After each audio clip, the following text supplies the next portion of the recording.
కోట్లాది ప్రజలకు జీవధారణం అందిస్తున్న నదులకు జన్మస్థలంగా ఉన్న లదాఖ్ మూడో ధ్రువంగా పేరు పొందింది. అటువంటి సున్నిత కీలక ప్రాంతంలో పర్యావరణ పరంగా, జీవన రీతుల పరంగా తమ ప్రత్యేకతలను కాపాడుకునేందుకు దశాబ్దాలుగా లదాఖీలు స్వతంత్ర అస్తిత్వానికి ఆరాటపడుతున్నారు.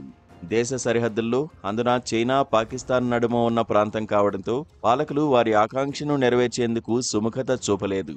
2019 అనంతరం మారిన పరిస్థితుల్లో వారి అస్తిత్వ ఆరాటాలు కొత్త శక్తిని సంతరించుకున్నాయి. నిన్న మొన్నటిదాకా జమ్మూ కాశ్మీర్లో భాగంగా ఉండి ఇప్పుడు కేంద్ర ప్రాంతంగా ఉన్న లదాఖ్ ప్రజలు 4 డిమాండ్లు చేస్తున్నారు. లదాఖ్కు ప్రత్యేక రాష్ట్ర ప్రతిపత్తి, భారత రాజ్యాంగం 6వ షెడ్యూల్లో లదాఖ్ను చేర్చడం, లదాఖ్కు ప్రత్యేక పబ్లిక్ సర్వీస్ కమిషన్ ఏర్పాటు, లదాఖ్కు 2 పార్లమెంటరీ సీట్లు, ఒకటి లేహ్కు, మరొకటి కార్గిల్కు కోరుతున్నారు. విద్యా సంస్కర్త, పర్యావరణ ఉద్యమకారుడు సోనం వాంగ్చుక్ నాయకత్వంలో ఈ డిమాండ్లపై గత 2 సంవత్సరాలుగా లదాఖ్ ప్రజలు పోరాడుతున్నారు. అవి న్యాయబద్ధమైన ఆకాంక్షలేనని, వాటిని నెరవేరుస్తామని భారతీయ జనతా పార్టీ 2019 సార్వత్రిక, 2020 స్థానిక కౌన్సిల్స్ ఎన్నికలకు తన మేనిఫెస్టోల్లో వాగ్దానం చేసింది. ఆ హామీ వట్టి మాటగా మిగిలిపోయింది. రాజ్యాంగ నైతికతకు రాజకీయ అనైతిక గ్రహణం పట్టింది. వాంగ్చుక్ ఈ నెల 10 నుంచి లేహ్లో 35 రోజుల నిరాహార దీక్ష చేస్తున్నారు. ఇది ఆయన 5వ నిరసన వ్రతం. ప్రతిసారి తన దీక్షా వ్యవధిని 1 వారం రోజుల చొప్పున పెంచుతూ వస్తున్నారు. వచ్చే నెలలో Leh, Kargil autonomous hill development కౌన్సిల్స్కు ఎన్నికలు జరగనున్న నేపథ్యంలో లదాఖ్ ప్రజలు మళ్లీ ఉద్యమిస్తున్నారు. కేంద్రం నుంచి సానుకూల ప్రతిస్పందన వచ్చే అవకాశాలు లేవు.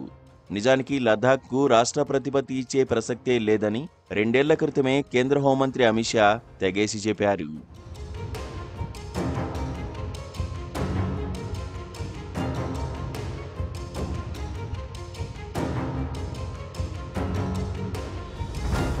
లదాఖ్ను 6వ షెడ్యూల్లో చేర్చకుండా యూటీగా కొనసాగిస్తే బయటి నుంచి వచ్చిన బ్యూరోక్రాట్లు ఇక్కడి కొండలు, లోయలు, విలక్షణ పర్యావరణ వ్యవస్థను కార్పొరేట్లకు విక్రయిస్తారని హిమాచల్ ప్రదేశ్, ఉత్తరాఖండ్, సిక్కింలో సంభవించిందే ఇక్కడ వాటిల్లడం ఖాయమని వాంగ్చుక్ స్పష్టం చేశారు. రాజ్యాంగ న్యాయం కోసం లదాఖ్ ప్రజల పోరాటం పూర్తిగా గాంధేయ పద్ధతుల్లో జరుగుతోంది. అయినా కేంద్ర ప్రభుత్వ ఉదాసీన వైఖరి భారత ప్రజాస్వామ్యానికి మేలు చేస్తుందా, శోభనిస్తుందా?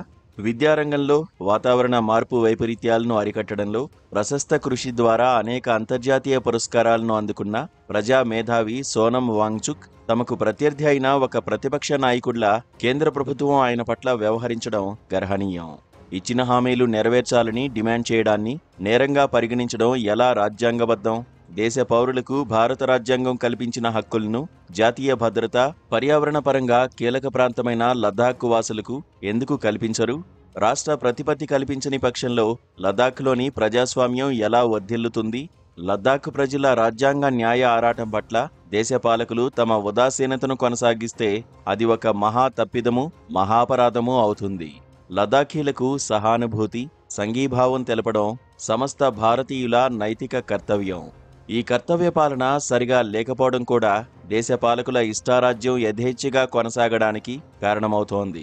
రాజ్యాంగ ధర్మాన్ని గౌరవించడం అనేది ప్రతి పౌరుని ఆంతరంగిక ప్రేరణ కావాలి. ఈ నైతిక నియమంతోనే రాజ్యాంగ న్యాయం సమస్త ప్రాంతాలకు, సకల సామాజిక వర్గాలకు సమరీతిలో లభించేందుకు ఆస్కారముంటుంది.